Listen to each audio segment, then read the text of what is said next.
मेरे 3 क्वेश्चन जो हैं मैंने सही किए हैं, पर आंसर की में वो क्वेश्चंस गलत है। मैंने हर जगह उसको रिसर्च किया, बस उसका आंसर जो मैंने करा वही है, एनटीए ने उसको गलत कराया।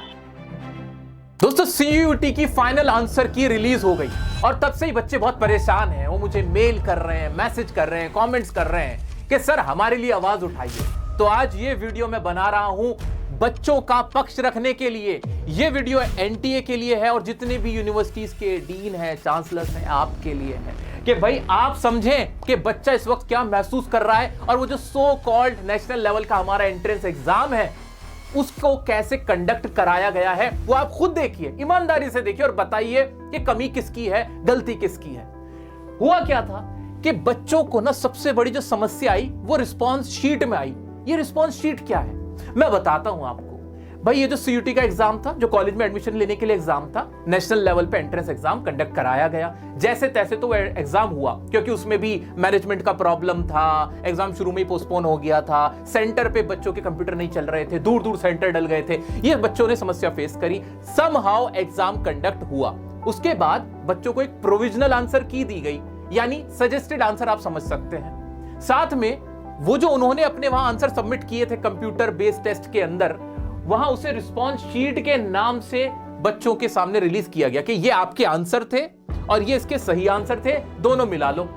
यहीं से असली कहानी शुरू होती है। बच्चों ने कहा कि जो आंसर हम टिक करके आए थे और जो रिस्पांस शीट में हमें दिखाया जा रहा है उसमें फर्क है, ये आंसर मैंने नहीं टिक किया था। और बच्चे ऐसे पूरा भरोसा दिखा के कह रहे हैं कि नहीं नहीं मैंने पक्का, मुझे पता है कि ये आंसर मैंने नहीं किया था।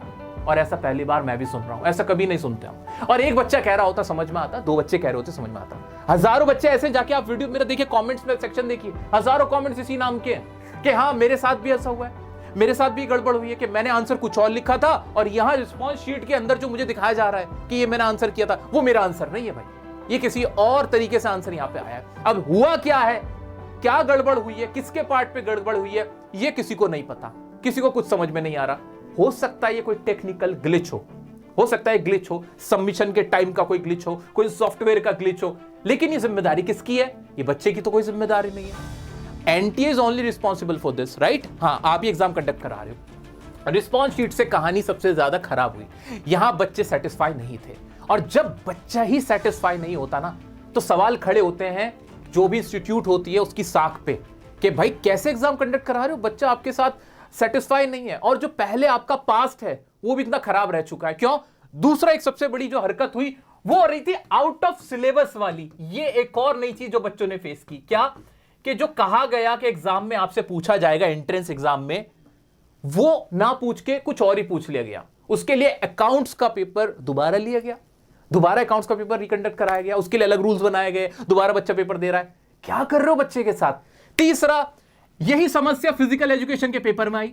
फिजिकल एजुकेशन के पेपर में, अब मैं तो फिजिकल एजुकेशन का ना कोई छात्र हूं ना कोई टीचर हूं, बच्चों ने कहा, एक बच्चा कह रहा होता समझ में आता, हजारों बच्चे ये बात बोल रहे कि फिजिकल एजुकेशन में हमसे कहा गया था कि ये सिलेबस आना था, ये सिलेबस नहीं आया, उसके अलावा आउट ऑफ सिलेबस आ गया। स्पोर्ट्स का इनका एक टॉपिक था जिसमें एक स्पोर्ट्स के बारे में पूछा जाना था, बट वहां पे एक से ज्यादा पूछ लिया गया। ये बच्चों का कहना है। मैं सिर्फ वो बात करूंगा जो मुझे मेरे बच्चों ने बोली है, जो हमारे भारत के 13.5 लाख छात्र इस वक्त महसूस कर रहे हैं, मैं उनका पक्ष रख रहा हूं। फिजिकल एजुकेशन में जो क्वेश्चन आए आउट ऑफ सिलेबस थे, उन्हें लगा था कि जैसे अकाउंट्स का पेपर दोबारा लिया गया तो यहां भी कुछ रिलैक्सेशन देना चाहिए था। रिलैक्सेशन ऐसे दिया जाता कि जब फाइनल आंसर की आती उसके अंदर लिख दिया जाता कि ड्रॉप्ड क्वेश्चन को हटा दिया जाता, बच्चों को मार्क्स दे दिए जाते। यह होना था, लेकिन ऐसा नहीं हुआ। अभी तक तो रिजल्ट नहीं आया है। अब रिजल्ट में क्या होगा वी नेवर नो। उम्मीद करते हैं कि कुछ भी करके इनके यहां पे नंबर दे दें अगर आउट ऑफ सिलेबस आपने पूछा है, प्लीज। तीसरी क्वेश्चन, क्या ड्रॉप क्वेश्चन का समस्या बच्चों को हुई? इसका अभी तक कोई समाधान नहीं हुआ। बच्चे तो डर जाएंगे ना, उनको तो एक एक नंबर कीमती है। एक एक नंबर से उनका कोई कॉलेज, उनका ड्रीम कॉलेज है ना यार, वो मिस हो रहा है, वो स्किप हो रहा है। आप उनके नजरिए से सोचिए, क्लास 12 के बच्चे के नजरिए से सोचिए, जनवरी से प्री बोर्ड स्टार्ट हो जाते हैं, आज मैं जुलाई में खड़ा हुआ हूं और अब तक तो रिजल्ट नहीं आया है।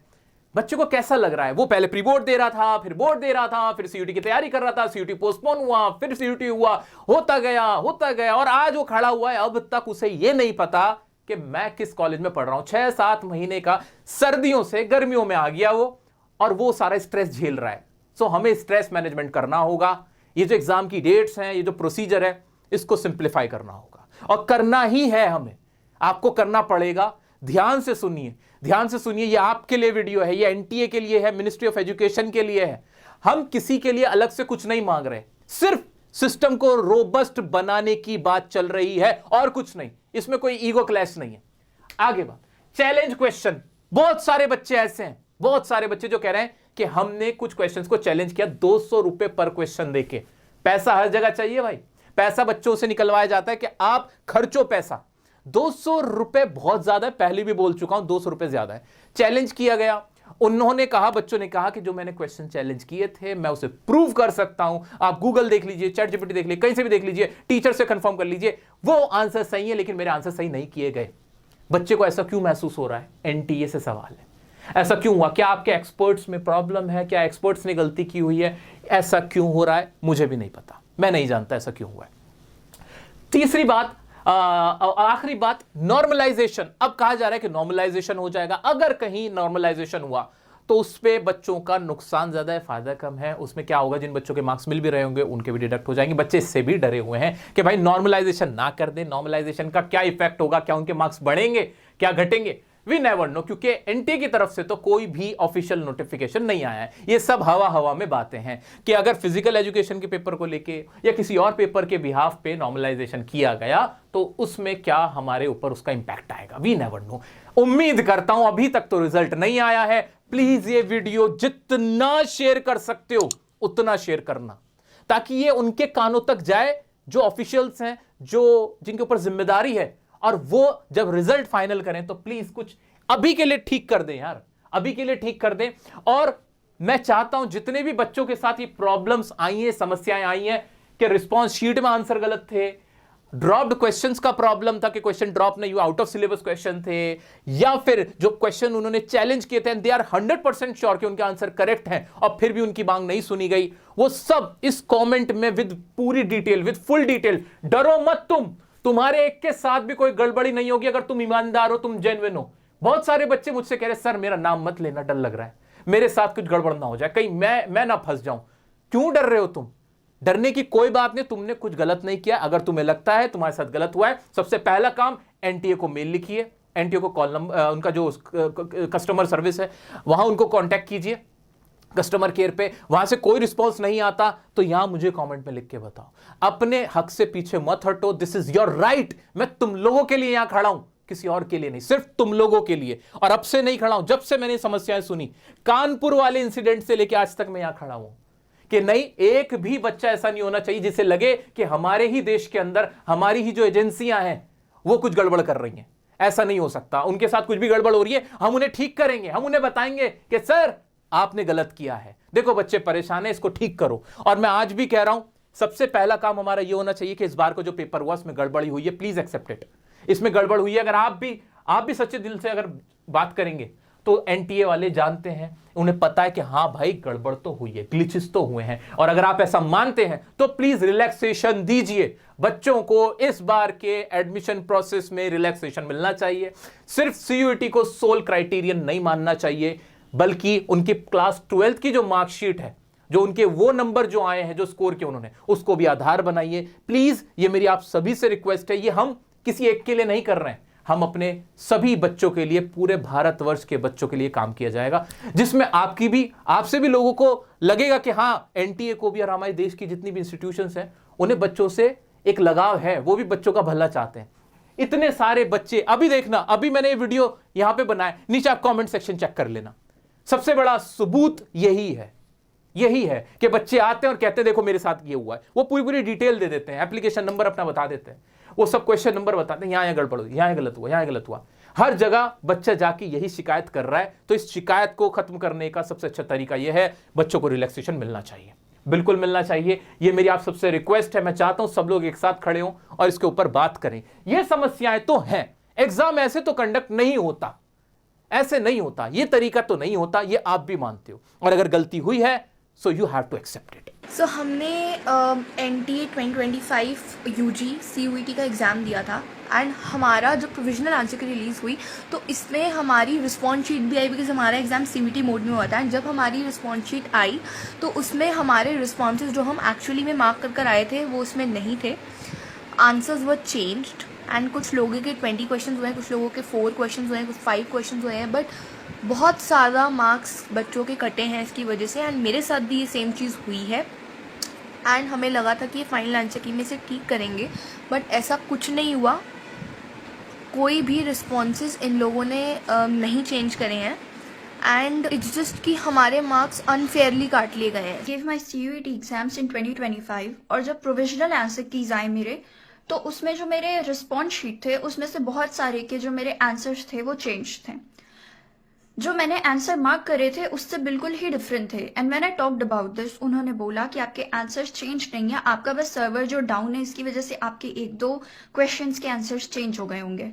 But it was not about 1 or 2 questions, it was about in history मेरे 15 to 20 क्वेश्चंस के जो आंसर है वो चेंज हुए हैं। समस्याएं जो बता रहे हैं वो बच्चे हैं जिन्होंने 80 से 90% स्कोर किए क्लास 12th में, पढ़ने वाले बच्चे, बहुत मेहनती बच्चे। वो बच्चे जब ये बात बोलते हैं तो सोचने पे मजबूर हो जाते हैं क्योंकि उन्होंने तैयारी की है, they know what they are saying. तो हमें उनको सुनना ही होगा और चेंज लाना ही होगा। इस बार के एग्जाम में आपको जो रिजल्ट आप दे रहे हो उसके अंदर आपको रिलैक्सेशन देना होगा, और जो अगला एग्जाम होगा उसमें मेक श्योर एक ऐसा सिस्टम हो कि यार हमारी भी बोलती बंद हो जाए कि क्या सिस्टम बनाया एनटीए ने। बिल्कुल आपको ये करना चाहिए। और ये जो सीबीटी मोड है इसका कुछ ना कुछ आपको करना होगा क्योंकि इसमें हमेशा समस्याएं आती हैं, बच्चे परेशान रहते हैं, सेंटर अलॉट नहीं हो पाते। ये सारी हमारी मांगे हैं जो मैं और जो लाखों बच्चे हैं हमारे देश के वो मिलके आपसे रख रहे हैं। सो प्लीज प्लीज हमारी बातों को सुनिए, और आप सब लोग देखने वाले जितने भी हैं, आप कोई भी क्लास के बच्चे हैं, आप कोई भी हैं, इस बात को आगे उठाइए क्योंकि कल को आपका बच्चा भी सीयूटी दे रहा होगा, आपका बड़ा छोटा बहन भाई सीयूटी जरूर देने वाला है, उसको देना ही होगा अगर उसे आगे पढ़ना है। हमें हमारे इंस्टीट्यूशंस को मजबूत बनाना है और उसके लिए हम आवाज उठा रहे हैं। मुझे मेरे लिए कुछ ना चाहिए, मैं तो पेट पढ़ाता भी नहीं हूं, यहां मैं सिर्फ खड़ा हूं जब मैं बच्चों को रोता हुआ सुनता हूं। मैं आपको सुना नहीं सकता क्योंकि मैं उनकी आइडेंटिटी रिवील नहीं करना चाहता, उनके इमोशंस को यहां प्ले नहीं कर सकता। बच्चों ने रोते हुए सर मुझे मैसेज किए हैं, रोते हुए। अब रोते हुए बच्चा आपके पास आ रहा है और कह रहा है मेरा साल खराब हो रहा है क्योंकि मेरी गलती नहीं है, गलती सिस्टम की है। सो प्लीज इस चीज पर ध्यान दीजिए, आप सपोर्ट कीजिए, एक दूसरे को एकता दिखाइए और हमारी बात को आगे लेके जाइए। इसी उम्मीद में जाता हूं कि कुछ चेंज आएगा और रिजल्ट में चेंज होगा, एडमिशन प्रोसीजर के अंदर रिलैक्सेशन होगा। ये मेरी उम्मीद है आप लोगों से, एनटीए से और इस भारत देश से। मिलता हूं फिर किसी वीडियो में, तब तक के लिए खुश रहें, स्वस्थ रहें। Wishing you good luck. जय हिंद, जय भारत।